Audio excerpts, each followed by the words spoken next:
All right, welcome back to Human Geography 9B. We are going to talk about our second major component of our culture unit, which is religion.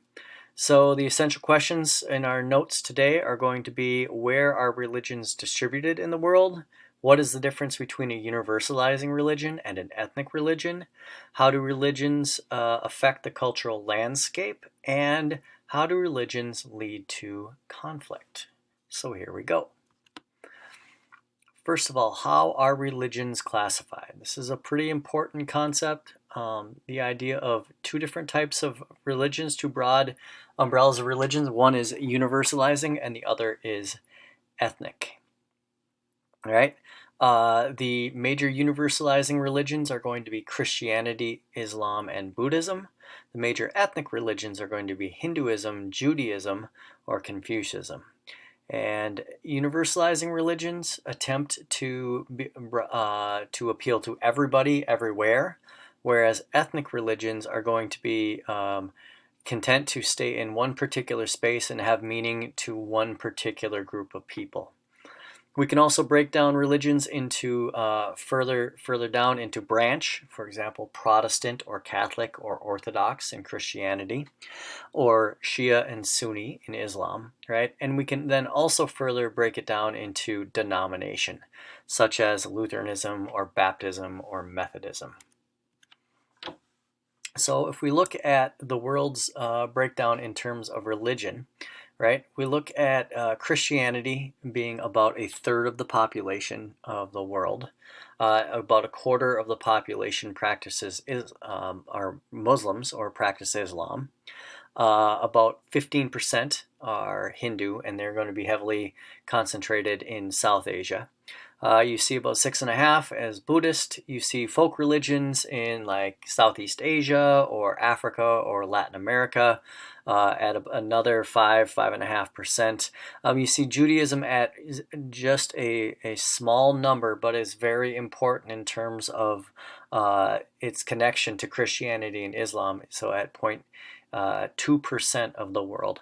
And then we have about 15% who are unaffiliated, which means they're either non-practicing or don't believe in religion or something along those lines. It's a broader category. Right. Please note that this doesn't talk about how active people are in adhering to the religion. They might call themselves Christians and maybe raised Christian, but don't actively practice it anymore. Something along those lines. And it also does not does not talk about the vast differences within each religion. So we'll talk about Christianity and where it's distributed. Christianity has 2 billion followers, with the world's greatest distribution in terms of just the sheer area, right, that where you find Christianity. And with that, you're going to find more and more differences. Because it's so widespread that there's going to be differences in how it's practiced in different spots. Three major branches: Roman Catholic, you're going to see in Southern Europe, Rome, in Italy, and places like France and Spain. And then also in the Americas, Latin America in particular, but then you also see it in the United States as well. Protestant, you're going to see in Northern Europe. You're going to see that in Scandinavia and Germany and England, but then also in North America. And then Orthodox Christianity, you're going to see in Eastern Europe. And the biggest branch or denomination of that is going to be the Russian Orthodox Church. All right. Islam, on the other hand, where it has 1.3 billion, right, and you're going to see that in different spots in the world. North Africa and Southwest Asia, or the Middle East, is what we refer to as the Muslim world.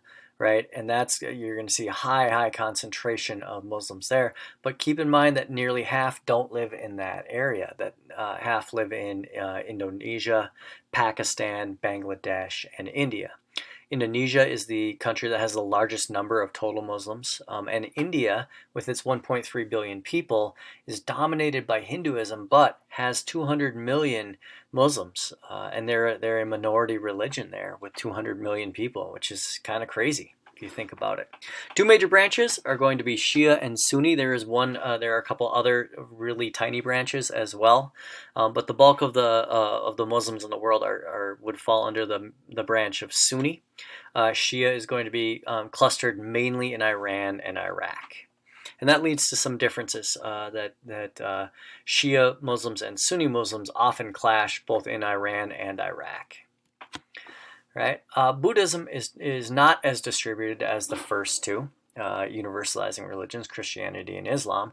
There are 400 adherents in East Asia and Southeast Asia. You're going to see high concentrations in Southeast Asia, and then a lot in China as well. There are three major branches as well, and keep in mind that it is not an exclusive religion. That Buddhism, you can be Buddhist, but then you can also practice things like Taoism or Confucianism or Shintoism, and so it's sometimes difficult to measure the number of Buddhists in the world because they might not answer that they are Buddhist or not. They might answer that they are practicing another religion, right? Christianity, Islam, they're exclusive religions. You cannot be one and then be another religion as well. But Buddhism, you can.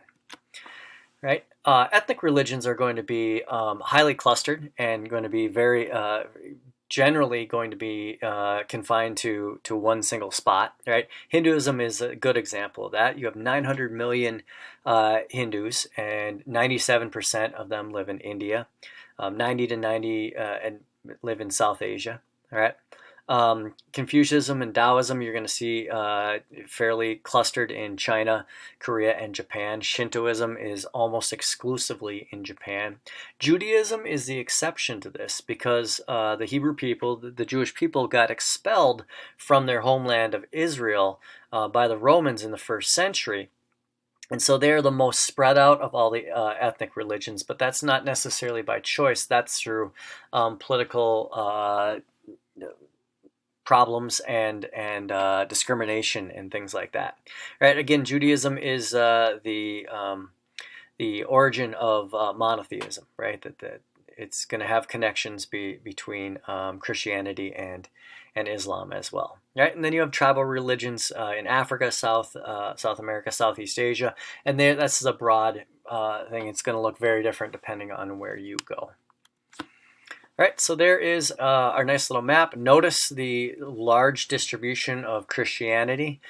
Here's the Muslim world, right? But then also note South Asia, Pakistan, Bangladesh, right? And Indonesia. Hinduism, highly clustered right here. You're going to see Confucianism and Buddhism in these areas. You're going to see no clear majority in South Korea as well. So it's not completely a complete map, but it's a pretty good map here, right? Same with Nigeria as well and the Gambia. All right, here's maybe a better way to look at it. If we look at the percentage of people in Europe, so you're looking at about 70 to 75% are Christian in Europe, about 75% are Christian in North America. Notice the unaffiliated, right? The non-religious take up 20%, and you will see less of that the further you go into development. The less developed a place, the more religious it tends to be. Right? Central Asia dominated by Islam. So you have a pretty good breakdown here. You might want to pause this video and take a look at it and give yourself a little bit of time to digest this because there's a lot of stuff in this slide. Right? Within the United States, we see distributions as well, and we see clustering, and we see some distribution here too. Now, this isn't a perfect map because Catholicism doesn't have denominations, but it breaks things down into not just Protestant Catholic, it breaks it down by denomination within Protestantism. So more of America is Protestant than it is Catholic, but it does look, it's a little bit deceptive given this map. So we do see some clustering of Catholicism along the border to Latin America. We do see it on the East Coast where you see Irish and Italian, lots of Irish Americans and Italian Americans, and they have a Catholic background as well. You're going to see here is known as the Bible Belt, where you're going to see a high concentration of Baptists. You can see Lutheran and Catholicism in our neck of the woods here. And then we have the very interesting Utah, right, where you have the Latter-day Saints, which they don't fall, the Mormons don't necessarily fall into a very easily categorized into a branch. They're not necessarily Protestant or Catholic. They're their own unique religion, right, within Christianity. And so you see high concentrations in Utah and then surrounding Utah as well. All right, so again, if we look at the percentage of faith, about a third of Americans are Catholic, about 15% are non-religious or unaffiliated or atheist, perhaps. You have about 6% who are religious but are not Christian.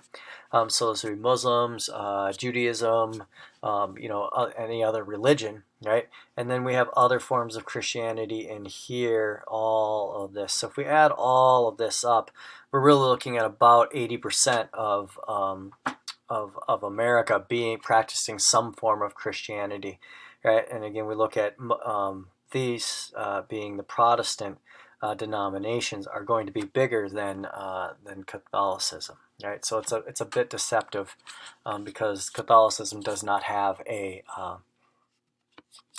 denominations. All right, if we look at Buddhists, we see Buddhism spread here. We see a lot of Southeast Asia and Mongolia, less so in China because the Chinese government is communist and really pushed Confucianism off to the side because their communist governments don't necessarily work well with religion. All right, let's talk about what places are considered holy. So we're looking at how does religion affect the landscape that you live in? So in universalizing religions, we often have places that are considered holy, and they're based on the life of the founder. So we'll see shrines, we'll see pilgrimages to holy sites and things like that. And here we have the Kaaba, which is a obsidian stone box in the middle of the Great Mosque in Mecca. And all these white things around here are people dressed in white, and they are moving in a circular pattern. It's a very very interesting place. Keep in mind that the scale of this, it looks pretty big from here, and it is pretty big, but we'll look at a different picture later on at the absolute size of this mosque is ginormous. All right, other sites considered holy. We look at Buddhism. There's 8 major holy sites. They're all linked to the life of the Buddha. Islam, we have cities that are associated with the life of Muhammad. Mecca is going to be the most holiest of places in Islam, and then Medina is also a big. Both of those are in Saudi Arabia. And then we look at people traveling there, the traditional Muslim pilgrimage, as something called the Hajj. Right, and people who can get there in a lifetime, Muslims are expected to try to get there if they're able to. Right, but this is very difficult considering how many Muslims there are in the world and how small these places are. That you really do have to win the lottery if you are able to actually go to Mecca. Right. In Hinduism, the Ganges River is considered a holy site, and that spiritual cleansing happens when you bathe in the Ganges. Ganges River is incredibly polluted. It is not necessarily a safe place to be bathing in, but it is a spiritual cleanse rather than a physical cleanse. Just keep that in mind. So here's holy sites of Buddhism. Notice that the commonalities that you see between the founders.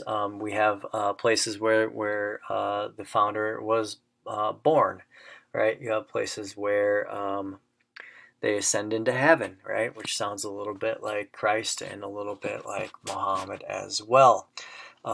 So you do see, announcing the impending death. There are some things that have a commonalities between these founders, right? So there's the Great Mosque, right? And right here is that big obsidian, the Kaaba, right? But if we look here at just the sheer scale of this, right? Notice the minarets. These are going to be your architectural feature of a mosque. And there's a picture of people cleansing in the Ganges River. And then we also look at Jerusalem. We'll get to Jerusalem a little later on when we're done here, but Jerusalem is the site of holy sites for 3 different religions: Christianity, Islam, and Judaism. And so there's holy sites on top of, kind of almost on top of each other. So talk a little bit about the differences between universalizing and ethnic religions. Universalizing religions appeal to people everywhere, whereas ethnic religions have a particular meaning to one place and usually one group who lives in that place. When it comes to the origins, you have an individual founder, whereas ethnic religions predate history, and there is no particular individual founder for Hinduism or Judaism. Right? Messages are widely diffused within universalizing religions. The use of missionaries, they're looking to expand because it appeals to everybody everywhere, whereas ethnic religions don't necessarily have that kind of outreach, and they are content to focus on a place and the landscape of origin. So therefore, within universalizing religions, you have followers are widely distributed, whereas you see highly clustered in ethnic religions. And then when it comes to holidays and calendars, in universalizing religion, they're generally based on the events of the founder's life. Think Christmas and Easter, as opposed to holidays are going to be based on the local climate and agricultural practices. So you'll have holidays that revolve around like spring planting and fall harvesting. All right, so in terms of the landscape, we can talk about how it affects the landscape, and we look at buildings and architecture. Churches are going to be the place where Christians worship. It's generally viewed as holy land ground, and so it's a little bit more important than other religious architecture. It is a site of collective worship, meaning that the parishioners from each congregation show up and worship together. Right? We often see this in high-profile locations. So if you think about the cathedral in St. Paul, it is way high up on the hill. It's probably the biggest church in this area. It is highly important. And when it was built higher than the state capitol because the archdiocese of the time wanted to make sure that nothing was closer to heaven than the Catholic Church in St. Paul. Right? Architecture is going to vary greatly by denomination. Catholic churches tend to be a lot more ornate and fancy, right? And complicated in scale, versus Protestant churches are going to be maybe a little bit more simple. And then we have Orthodox churches, and you will see the domed spires here that are the kind of the calling card of Orthodox churches. So you'll see the domes here, there, right? You'll see smaller churches, churches that are Protestant don't tend to be maybe as fancy as Catholic churches, right? Muslims worship in mosques. Again, probably not something you're learning right now. They can be very big and very ornate or fancy, depending on where it is, but they can also be very ordinary in smaller villages. We look at prayer space is going to be aligned with Mecca, so it's going to be facing east if you had a mosque in the United States, because that's where Mecca is. And then they often contain these minarets. So we'll take a quick look at these minarets. You see them right here and here and here. These are going to be the towers from which you call to worship.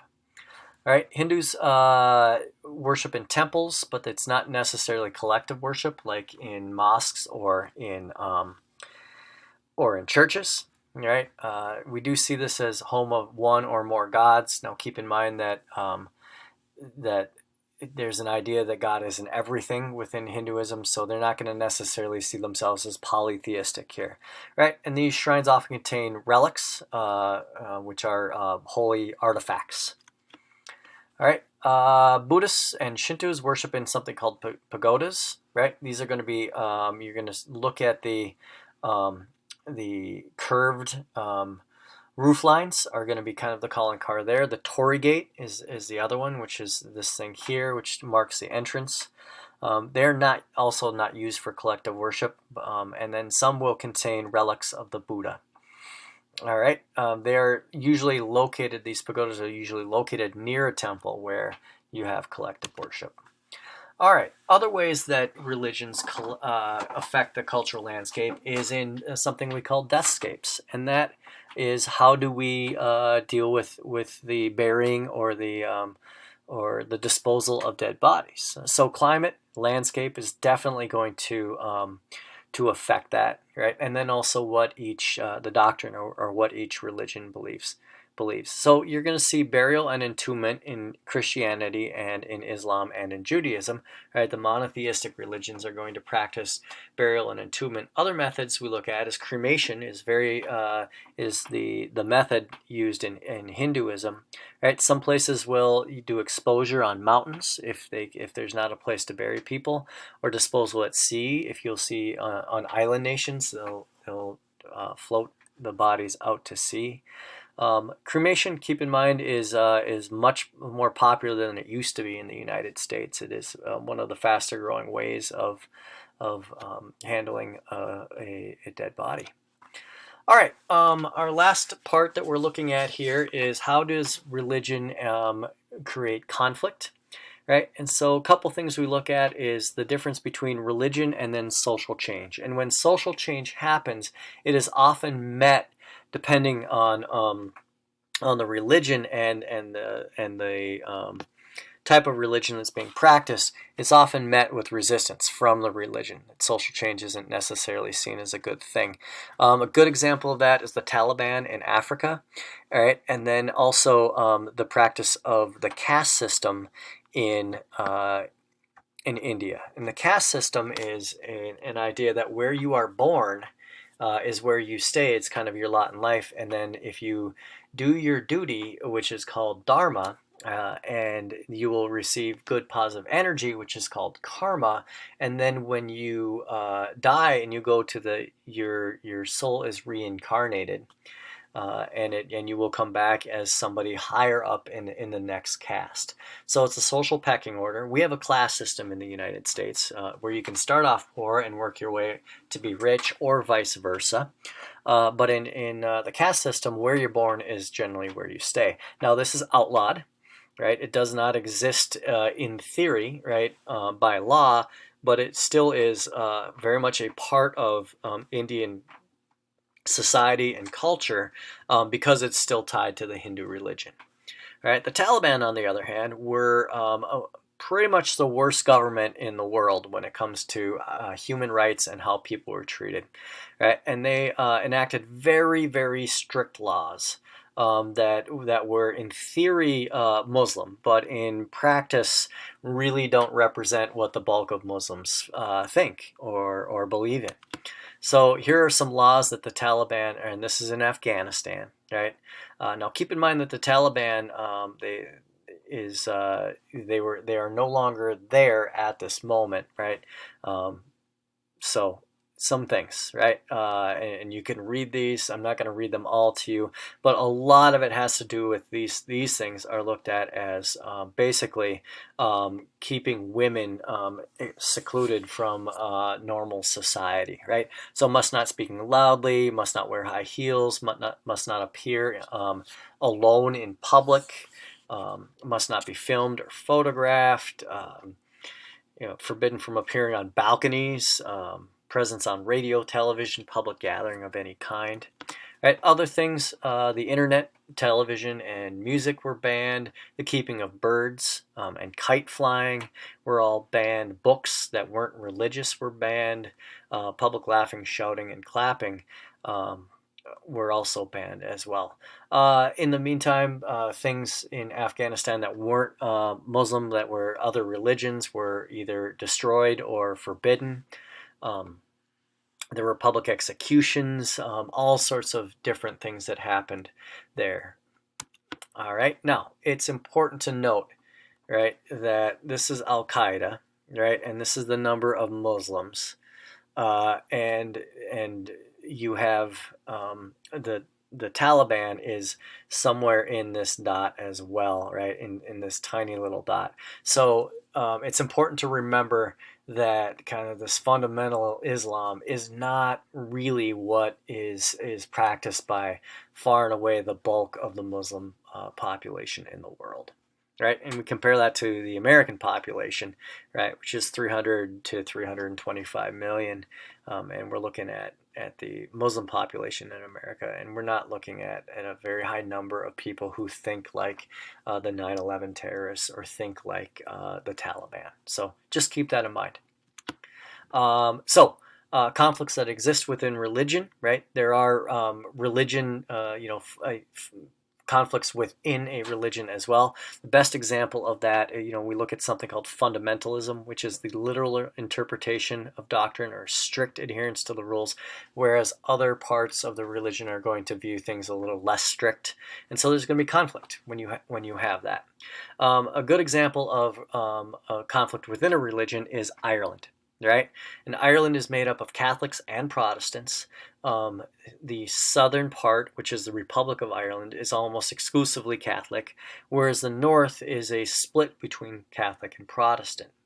And when the United Kingdom decided or gave Ireland their freedom in 1937, the northern counties feared that the Protestant North feared that they would be not treated real well by the Catholic South, and so they decided to stay in the United Kingdom.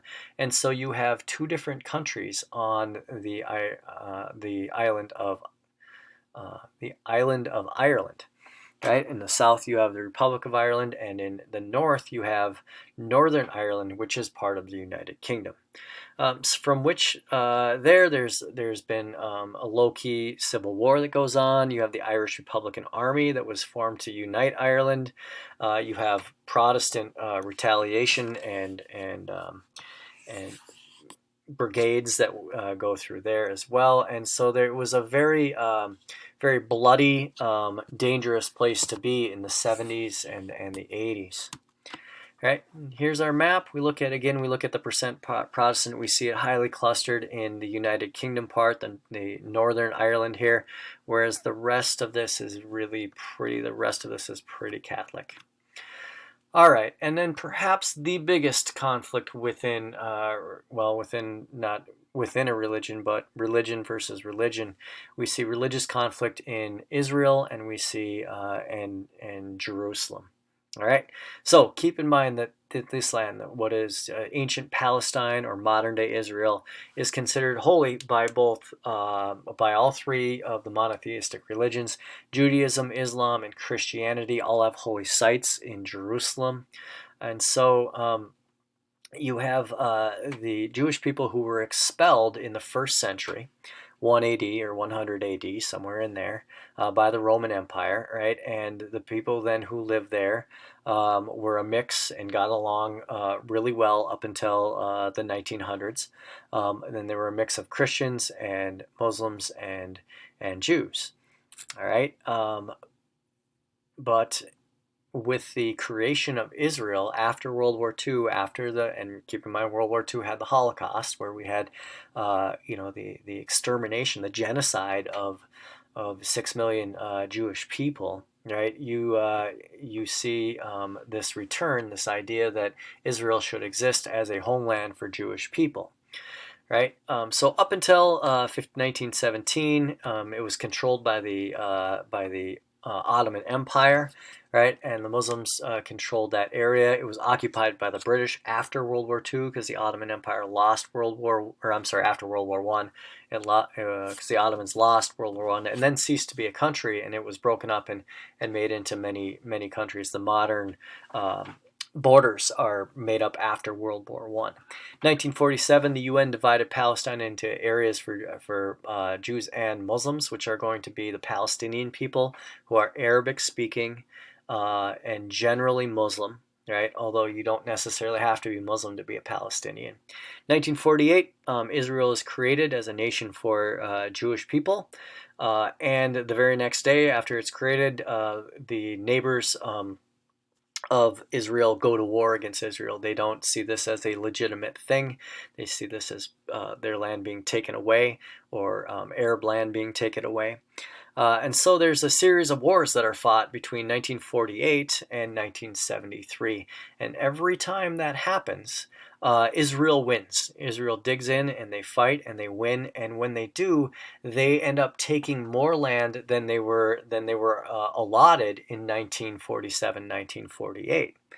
Right? And so then they don't necessarily always give it back. They occupy that land. So it gains control over all Muslim lands issued in the 1947 division through fighting wars and winning wars. Now, they did not necessarily start these wars, but they certainly did win those wars. All right, so we look at Israel as it was partitioned in 1947. Should look like this. The Arab state looks this big and is here, here, and here, which isn't a great map, right? Doesn't necessarily look great. And then you have Jerusalem. Remember, Jerusalem is going to be divided in and of itself, right? And then the Jewish state goes along in here in the yellow. Right after the war, you see this, see some consolidation happening right in there, and then right since 1967, right, you see even more land, right, is being captured and then captured and occupied. All right. So this is the modern landscape right here. So what exists today? We see Israel controlling Palestinian places like the West Bank, the Gaza Strip, and the Golan Heights. The city of Jerusalem is split into 4 areas, which are really 3, and we'll take a look at that map as well pretty soon. The Palestinians, the Arab Muslims, view Israel as a non-legitimate state, as illegal occupiers, right, and that their lands have been taken over by Israel. Right, Palestinian Arabs are looking for a return of their lands and a creation of a new Muslim country, which should be called Palestine. Right, and from which then we see groups like the PLO, or the Palestinian Liberation Organization, are formed then to fight the Israeli occupation, and Israel then fights back with a strong military presence. People in Israel are required to join the army for X amount of years, and they do that because they're surrounded by hostile nations. Right. Current leadership is called Fatah, and Hamas as well are the current groups that are fighting for Palestine. Right. You do see terrorist attacks, mostly coming from the Palestinian side of things, because they don't have the army, they don't have the support of the U.S., they don't have the sophisticated military equipment that the Israeli army does. So they fight back through things like bombings and suicide attacks, whereas the Israeli army maintains a very strong presence, and they will bomb with rockets. They will bomb camps and Palestinian places where they think the terrorists are there. And so it's a wicked cycle. It cycles back and forth. This is not an easy thing, and it is very complicated. There is no easy answer for how peace in the Middle East will ever happen. If there were, it would have happened a long time ago. So keep in mind that the United States has worked very, very hard to try to get these two sides to come together and be peaceful. And so far, they've been very unsuccessful, and every other country that's tried has been unsuccessful too. And really what it comes down to is neither side really sees the other side as being okay to live there, that they view the other side as being not legitimate.